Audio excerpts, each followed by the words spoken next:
Don't you hate it when life finally starts to look so good and then all of a sudden something pops up that feels so impossible to handle? You see, in those moments, all I want to do is give up and blame everything else instead of facing it head on. I catch myself saying, you know what, I give up. I don't want to deal with this anymore. Have you ever been in a situation so big that you just wanted to give up? Everything in life seems to be going so wrong and nothing you do seems to make it right. Maybe it's a financial burden where you work so hard yet still don't have enough to meet your needs. Maybe it's your health where you prayed and fought but nothing seems to improve and you just want to give up. Maybe it's the weight of persecution that you're facing at school because of your faith, and that pressure makes you just want to walk away from God. Sometimes those battles feel so long, so heavy, and so repetitive that you're simply tired of fighting.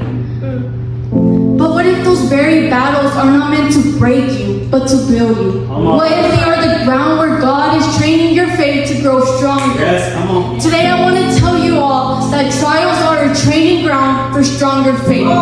James chapter 1 verses 5 to 8 reminds us that when we face trials, we can ask God for wisdom and He will give it generously to those who trust Him without fear. These challenges that we face are not random accidents but divine assignments with the purpose to reveal the authenticity of our faith and refine it, helping us grow stronger as we rely fully on Him. God allows these trials not to crush us but to strengthen us. Yes. In those moments, James reminds us to seek God's wisdom with faith. This wisdom that I'm talking about is not just knowledge or information that we can look up. This wisdom comes from God and it is His truth applied to our daily decisions.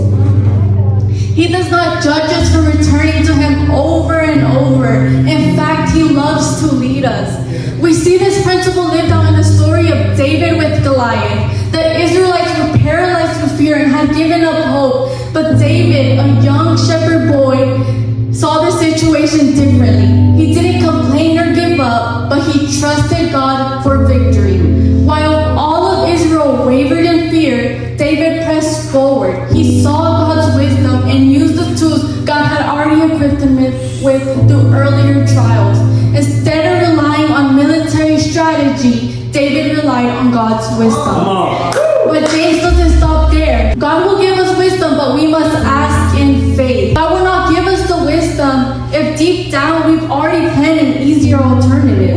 A double-minded person is like trying to walk in two different directions at once. It's impossible. Think about David standing there before Goliath with nothing but a sling and 5 stones.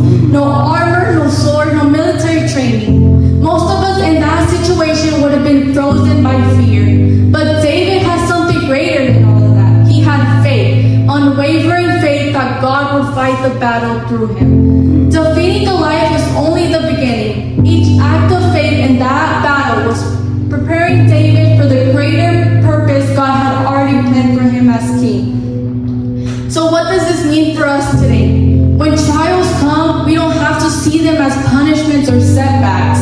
Remember that trials are a training ground for stronger faith. So I encourage you to see your trials as training grounds. They are opportunities to grow stronger in faith and to lean on God's wisdom. When you face any situation, don't ask God, why me? Instead, ask, Lord, what are you teaching me? How can this make me stronger? Pray and ask God to give you the wisdom so that you know how to apply it during difficult situations. But remember to ask in faith. And faith is believing that God will answer without any doubt. Like David, we can face our giants with courage, not because we are strong, but because our God is faithful.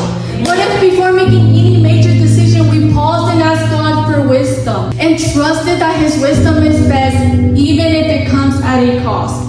This week, I challenge you all, when you face a trial or a decision,